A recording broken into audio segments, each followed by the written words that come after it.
Hi, we're Jobin and Amanda Barkey from the B7 Foundation, and we just wanted to extend a heartfelt thank you to all of you for all that you have done for us, for your donations, the contribution that you've made to this project.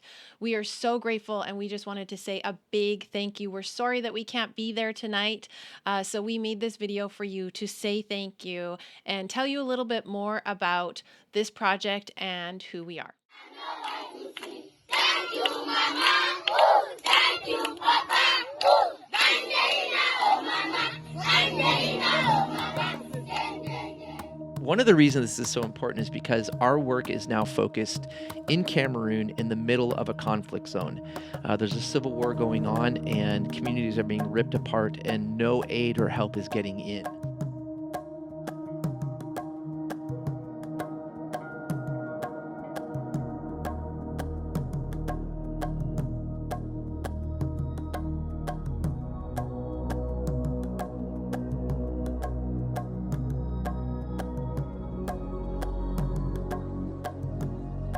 I grew up in the Amazon rainforest. My parents were missionaries in South America. And so I grew up in a developing country and I got to see the real needs in developing countries, the needs that look like access to clean water, solving and resolving food insecurities, education, things like that. I witnessed them firsthand. Where we are today, well, what started as a little bit of gently used soccer equipment has now evolved into something significantly bigger than we could have ever hoped and dreamed. We have this incredible man named Kingsley who we work with. He's the director of operations in Cameroon. And with him, we've opened an elementary school. We started with 130 students our first year attending for free and expanded that to 200 in the second year. They named it Amanda's School for Bright and Gifted Children, appropriately named. They picked the name. We love it.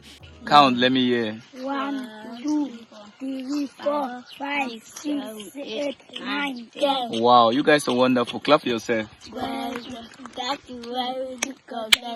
God bless you. God bless you. Bye-bye. All right, go to school now. Go to class, okay? Go to class. And then from that, I noticed that the children at the celebration of the opening of school were playing in dirty water with cups beside the water. I thought, uh-oh, I think we might have a water problem here. And it turned out they were facing a cholera crisis as well. So Kingsley says to me, well, why don't we dig a well? I'm like, I don't know anything about digging a well. And he looks at me and goes, neither do I. We're soccer people. We're soccer coaches. But guess what? YouTube.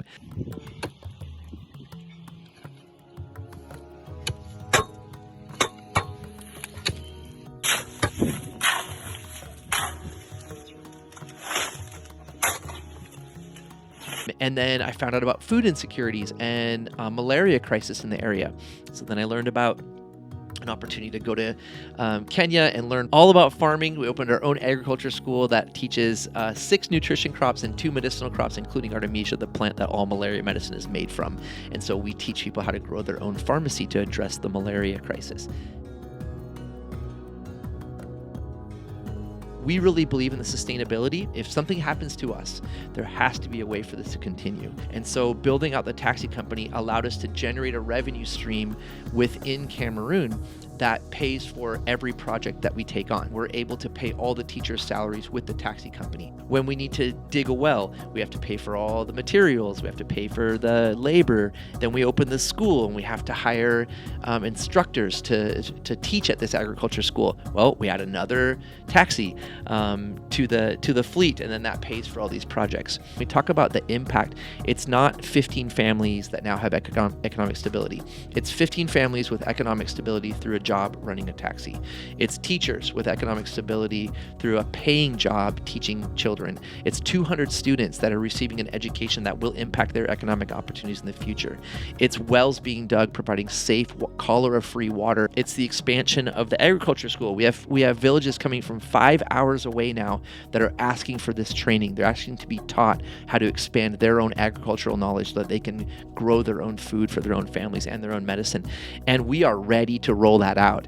We just need the taxis in place, and we need to be ready for when the conflict comes to a resolution, when this ends, which it will. We are ready to roll this out to tens of thousands, then hundreds of thousands, and then our ambition is to impact millions through this. And so it became very, very difficult to pay the teachers. So we had to engage into the bike business. The motor taxi business has actually helped a lot in the payment of salaries to the staffs. And with so doing, and a lot of expansion, having a lot of youth coming together now in this institution, it means that we need more teachers to come in. So we are calling on all of you out there, help us as we help this generation. We have a lot of projects already carried out, the piping, the taps, the wells, and now we are engaged into the education part of it. 2013, I also read an article in the Tampa Bay Times that talked about 50 nonprofits in the U.S. that give less than 4% of the money they raise to the actual projects that they say they're raising money for.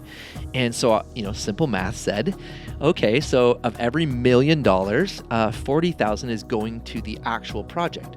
Well, if we build a $50,000 nonprofit, we will be outperforming $1 million nonprofits, as long as 100% of the money that comes into the nonprofit goes to the people who need it most. So I created this pie chart.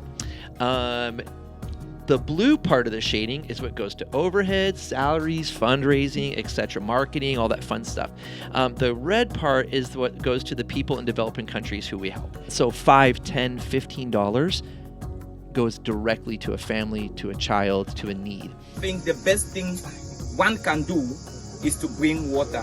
We have education, we have water. As long as water has arrived, our children will be happy. More grace to the B7, more grace to Bobanda, and we believe that more is still to come. Thank you very much. Let's carry and get to him. Let him also drink. Yeah. Maize, egusi, granite, cassava, and sweet potatoes.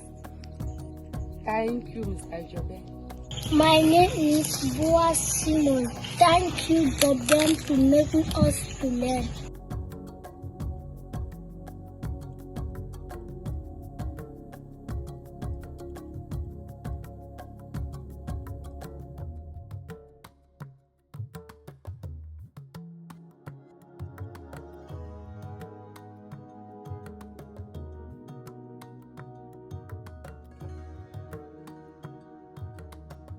So if we sat down for an hour, we could just list off all the things that are being impacted positively by this gala event. And so we encourage you to please follow our story. B7family.com is the website where we host a lot of this. We will be posting quarterly updates on there. We've done one. We have another one coming out in August, another quarterly update about what's going on. But yeah, we just want to say thank you so much for the financial donations, but the encouragement even more than that. We feel 2024, we feel for the first time that we're not alone, and that there's a huge support system of people who love and care about what we care about, which is making this world a better place, specifically focused on people who, through no fault of their own, are not in a position to create new opportunities for themselves or their children. So thank you so much. I would bring our 5 children in here to jump around and scream and say how thankful they are, but then this message would go on too long because they each talk as much as I do. So Amanda, I'll let you close. Thank you so much. We're just so grateful. Thank you for everything. I'll keep it short and sweet to wrap it up. And we just wanted to say thank you. Thank you, thank you, thank you.